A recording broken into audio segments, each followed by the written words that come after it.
मतदार बहिणींना रवी राणा सरळ सरळ धमकी देत आहेत। येणाऱ्या इलेक्शनमध्ये आम्ही तुम्हाला 1500 रुपयाची ओवाळणी देतोय, पण त्या मोबदल्यात तुम्ही आम्हाला मतदान करावं लागेल आणि मतदान नाही केलं तर मात्र 1500 रुपये मी परत घेईल असं रवी राणा म्हणतात। याचा अर्थ स्पष्ट आहे, लोकांच्या पैशातून ज्या योजना शिंदे फडणवीस सरकार सुरू करू पाहते त्या योजना लोककल्याणाच्या नाहीत।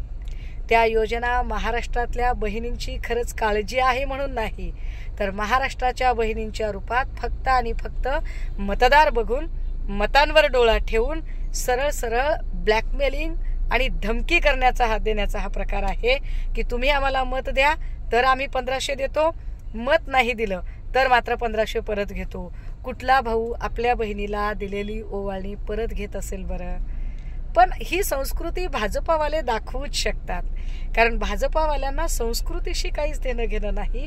भाजपाच्या लोकांना एनकेन प्रकारे काहीही केलं तरी फक्त आणि फक्त आपल्या खुर्च्या अबाधित ठेवायच्या आहेत।